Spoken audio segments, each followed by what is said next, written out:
اللہ رب فرماتے ہیں کہ یہ بستی والے ایسے تھے کہ ہر قسم کی رزق کی فراوانی تھی ان پر.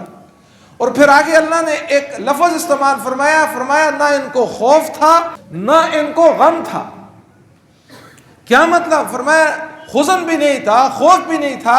ان دو لفظ کا مطلب یہ ہے نہ بستی کے اندر ان کو کسی اندرونی دشمن کا خوف تھا نہ باہر سے تھا، بالکل اطمینان کے ساتھ یہ زندگی گزار رہے تھے.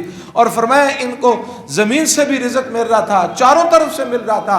آگے اللہ نے فرمایا جس وقت انہوں نے میری نعمتوں کے ساتھ کفر کیا، یعنی میری نعمتوں کی قدردانی نہیں کی، فرمایا پھر ہم نے ان سے ان کی نعمتوں کو چھین لیا. اب اللہ رب العزت کیا فرماتے ہیں؟ فرمایا وَلَوْ آمَنَ أَهْلُ الْقُرَىٰ، فرمایا اگر بستی والے ایمان لائیں گے اور تقوی اختیار کریں گے ہم ان کو نیچے سے بھی رزق دیں گے اور اوپر سے بھی رزق دیں گے. یہ نیچے اور اوپر کا ذکر کیوں کیا؟ فرمایا انسان جو ہے، یہ جو میرا اور آپ کا بدن ہے، یہ بدن دو چیزوں کا مجموعہ ہے. ایک اس کا ظاہر ہے، یہ اس کے ہاتھ، آنکھ، ناک، کان، ہڈی، پٹھے. ایک یہ جو ظاہری وجود ہے یہ اللہ نے مٹی سے بنایا ہے، اور اس کے نشو و نما اور اس کی غذا کا بندوبست بھی اللہ نے مٹی سے کر دیا ہے. اس کو ضرورت ہے غذا کی، غذا مٹی سے دے دی. اس کو ضرورت ہے رہائش کی، اور مکان بننے کا جتنا معاملات ہیں وہ سارے اللہ نے زمین سے دیے. تو اس کے جسم کے اعتبار سے اس کی جتنی ضروریات تھی فرمایا وہ مٹی سے پوری کی گئی ہیں. اور دوسری جو چیز تھی اس کے اندر تھی وہ روح، اور فرمایا روح کیا؟ وہ امر ربی ہے، اس کا تعلق عالم بالا سے ہے. فرمایا وہ اوپر سے آئی ہے اور روح کی غذا بھی اللہ نے اوپر سے بھیجی ہے. اگر تم ایمان لاؤ گے اور اگر تم تقوی اختیار کرو گے، فرمایا پہلا انعام ہم میرا اور آپ کا رب ہمیں یہ دے گا. فرمایا دھرتی سے بھی رزق دے گا اور آسمان سے بھی رزق دے گا. یعنی دھرتی سے جو رزق ملے گا وہ ہماری ضرورت کو پورا کرے گا، ہماری غذا اس سے پوری ہوگی، ہماری رہائش کی ضروریات اللہ اس سے پوری کریں گے، اولاد کی ضروریات، بیوی بچوں کی ضروریات، یہ ضروریات اللہ دھرتی سے پوری کریں گے. اور فرمایا روح، اس روح کو جو اطمینان اور جو چین اور جو سکون ملتا ہے فرمایا وہ امر ربی، وہ اوپر سے آتا ہے. فرمایا اس کی غذا اللہ آسمان سے اوپر سے اتارے گا. لیکن شرط کیا ہے؟ فرمایا ایمان کے بعد تم تقوی اختیار کرو. اگر تقوی اختیار نہیں کرو گے، فرمایا پہلی بستیوں کے حالات دیکھ لو. تو پہلی بات یہ ہے کہ فرمایا تقوی پر پہلا مسئلہ اللہ جو حل فرماتے ہیں وہ یہ فرمایا کہ فرمایا تمہارے رزق کو اللہ فراوانی نصیب فرما دے. حدیث کے اندر آتا ہے جو شخص 5 وقت کی نماز پابندی سے پڑھے گا، سب سے پہلا انعام اللہ تمہیں یہ دے گا کہ تمہارے اوپر سے اللہ رزق کی تنگی کو ہٹا دے گی. اب جہاں مسئلہ اٹکا ہوا ہے اس طرف آنے کو تیار نہیں ہے. جہاں چند گھنٹے لگتے ہیں، وہاں جہاں رزق اللہ نے رکھا ہے وہاں آنے کو تیار نہیں ہے، اور اس کے علاوہ گھنٹوں دکان پر بیٹھ رہے ہیں کہ یہ دکان مجھے پالے گی. فرمایا یاد رکھو دکان تمہارے لیے سبب ہے، کیا تو تمہیں وہ دکان رزق نہیں دیتی، یاد رکھنا وہ سبب ہے. اس سبب کے اندر برکت دینے والا اللہ کی ذات ہے. تم نے سبب کو اختیار کرنا ہے، سبب کو رب نہیں بنانا. جس طرح سورہ کہف کے اندر فرمایا 2 دوستوں کا ذکر کیا ہے، ایک غریب ہے دوسرا امیر ہے، اس کے باغات ہیں، اس کے پاس مال ہے، اس کے پاس دولت ہے. دوسرا غریب ایمان والا دوست اسے کہتا ہے دیکھو تم ایسا نہ کرو، ایسا نہ کرو، تمہیں اللہ نے جو نعمتیں دی ہوئی ہیں یہ اللہ کی نعمتوں کا شکر ادا کرو. وہ اس کو کہتا ہے یہ تو میں نے اپنے ہاتھوں سے کمائی کی ہے، یہ میرے ہاتھوں کے اس کے اوپر محنت ہے. کہتے ہیں جب صبح آیا نا اپنے باغ کی طرف، کہتے ہیں اس باغ کا عشر ایسے تھا جیسے یہاں کچھ پیدا ہی نہیں ہوا. اب وہ آدمی بیٹھا، اب یہاں جو بات سمجھنے کی ہے، اب آدمی اپنے سر پہ ہاتھ کر بیٹھا اور کہنے لگا کاش میں اپنے رب کے ساتھ شرک نہ کرتا. اب یہاں علماء نے لکھا ہے اس نے کون سا شرک کیا ہے؟ کسی مورتی کی پوجا نہیں کی، کسی قبر کی پوجا نہیں کی. یہ کون سا شرک اس نے کیا ہے؟ وہ شرک یہ تھا جس کو شرک فی سبب کہا جاتا ہے. یہ جو سبب تھا اس سبب کو اس نے اپنے پالنے کا ذریعہ بنا لیا، اور اس کا یقین تھا کہ اس باغ سے پال رہا ہوں، حالانکہ پالنے والی ذات کون ہے؟ اللہ کی ہے. اب جو اللہ کا درجہ تھا وہ اس نے باغ کو دیا اور اللہ نے دکھا دیا یہ تو میرے اختیار میں ہے، اس کو فراوانی دینے والا میں ہوں، اس کے اندر برکت رکھنے والا میں ہوں، تو جہاں سے سارے مسئلے حل ہوں گے، آج امت اس طرف آنے کے لیے تیار نہیں ہے۔ آج بحیثیت امت ہم اللہ کے ساتھ تعلق جوڑنے کے لیے تیار نہیں ہیں۔ فرمایا پہلی بات یہ ہے تمہیں میں آسمان اور زمین سے رزق دوں گا، دوسری بات یہ وقت پر بارشیں ہوں گی، اور فرمایا پھر تیسری بات یہ ہے کہ میرا اور آپ کا رب فرمایا تمہیں بیٹوں کی نعمتوں سے نوازے گا۔ اور یہ ساری چیزیں جو ملیں گی، آگے 3 انعام اور ہے، 6 انعام کا اللہ نے ذکر کیا، اور 6 انعام کو اللہ نے باندھ دیا تقوی کے ساتھ۔ کس کے ساتھ باندھ دیا؟ تقوی۔ تقوی کیا ہے؟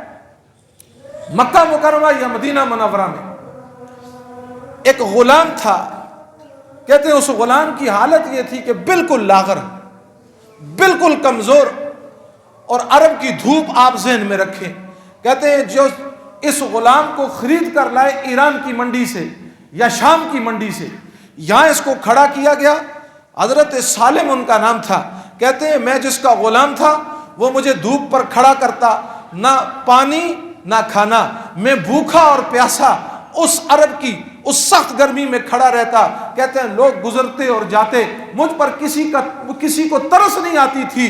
کہتے ہیں میری حیت ایسی تھی، بالکل دبلا اور پتلا، نہ صورت اچھی نہ کوئی ایسی چیز تھی۔ کہتے ہیں میرا بھاؤ جو لگتا تھا وہ میرا آقا اس پر دینے کے لیے تیار نہیں۔ کہتے ہیں ایک دن گزر گیا، دوسرا گزر گیا، تیسرا گزر گیا، 3 دن بھوک اور پیاس میں گزر گئے، کوئی مجھے خریدنے کے لیے تیار نہیں ہے۔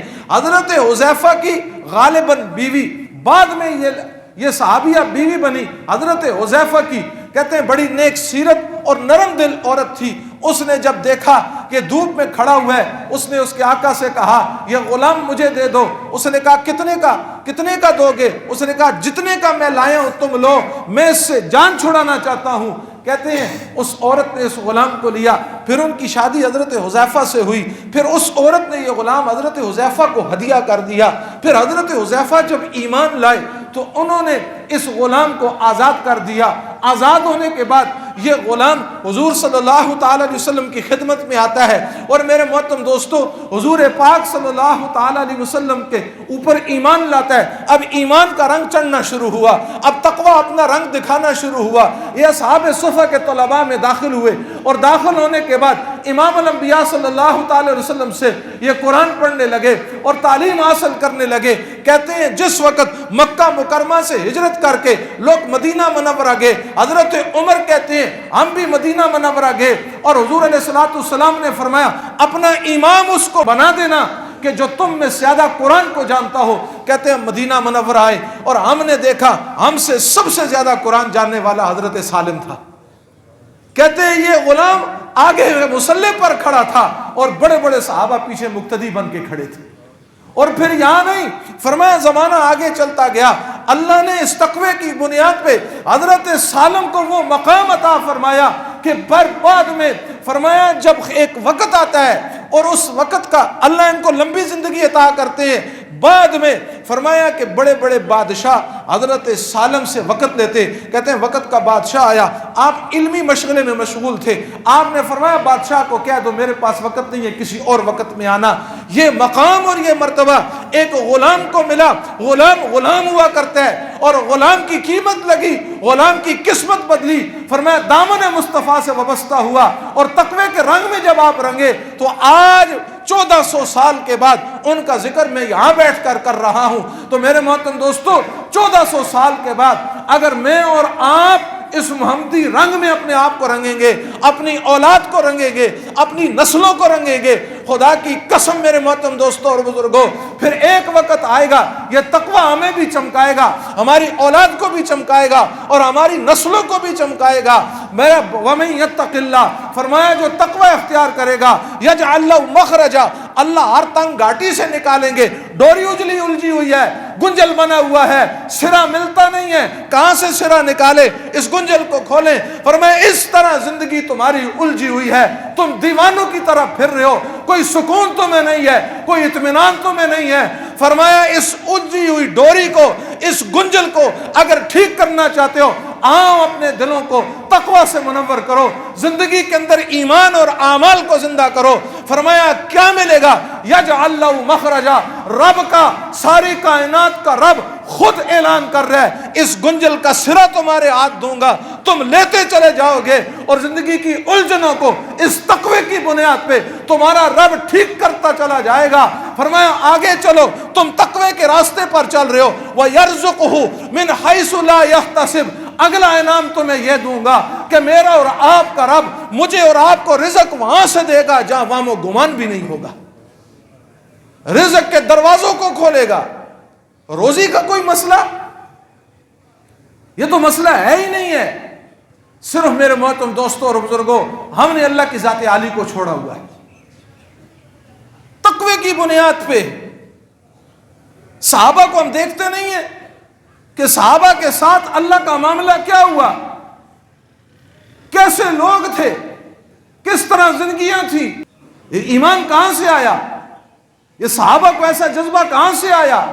آج بھی اللہ وہی ہے, آج بھی دھرتی وہی ہے, آج بھی کائنات وہی ہے. ہائے افسوس اس بات کا ہے ہم نے اپنے اللہ کو چھوڑا ہوا ہے. تھوڑا سا اپنا محاسبہ کریں نا, تھوڑا سا اپنا محاسبہ کریں. ابھی بیٹھے بیٹھے ہم اپنی 24 گھنٹے کی زندگی میں اللہ کو کتنا وقت دے رہے, ہمارا وقت کہاں گزر رہا ہے, یاد الہی میں گزر رہا ہے یا کہاں گزر رہا ہے. ہماری حالت تو یہ ہے میرے محترم دوستوں, ہم کہتے ہیں ہمارے دل میں اللہ کے انوارات اور تجلیات کیوں نہیں آتے. ہماری حالت یہ ہے ہمارا دل صنم کدہ بنا ہوا ہے. کسی نے یہاں بت ڈالے ہوئے ہیں, کسی نے کسی کی محبت کا بت ڈالا ہوا ہے, کسی نے عہدے کا بت ڈالا ہوا ہے, کسی نے تکبر کا بت ڈالا ہوا ہے, اور کسی نے برادری کا بت ڈالا ہوا ہے, اور کسی نے کون سا بت ڈالا ہوا ہے. جب یہاں اتنے بت ہوں وہاں خدا کیسے آئے گا؟ یہ تو سب کچھ نکالنا پڑے گا. اللہ کہتے ہیں سنو کائنات کو لوگو, میں نے تمہیں ایک من ذکر و انثی, ایک مرد اور عورت سے تمہیں میں نے پیدا کیا ہے. پھر آگے اللہ اعلان کرتے ہیں سنو, پھر میں نے تمہارے قبیلے, تمہارے خاندان, یہ عوان, یہ پٹھان, یہ سید, یہ راجے, یہ مہاراجے, فرمایا سنو یہ قبیلے میں نے تمہارے تعارف کے لیے بنائے ہیں. سنو آگے اللہ اعلان کرتا ہے اس رب کائنات کی نگاہ میں عظمت والا, عزت والا, رفعت والا, قدرت والا, طاقت والا وہ اللہ خود کہتا ہے کہ میری نگاہ میں عزت والا وہ ہوگا جس کی زندگی میں تقوی ہوگا. ریڑھی لگانے والا ہے, چوکیدار ہے, کوئی حیثیت اور مقام نہیں, زندگی میں تقوی اس کے ارگ چھلک رہا ہے, وقت کے بادشاہ سے اللہ کی نگاہ میں زیادہ قیمتی ہے. اس لیے میرے محترم دوستوں اور بزرگوں, عام حضرات سے یہ درخواست ہے, اس پوری بات کرنے کا مقصد یہ ہے, آگے رمضان المبارک کا مہینہ آ رہا ہے. حضور شعبان میں رمضان کی تیاری شروع کر دیتے تھے, آپ بھی انشاءاللہ ابھی سے رمضان کی تیاری شروع کر دیں, اور انشاءاللہ یہ رمضان اس انداز سے گزرے کہ ہم منکرات سے اپنے آپ کو محفوظ رکھیں. قرآن کی تلاوت ایسا اللہ سے مانگے کہ پھر موت تک چھوٹے نہ. اللہ مجھے اور آپ کو عمل کی توفیق عطا فرمائے.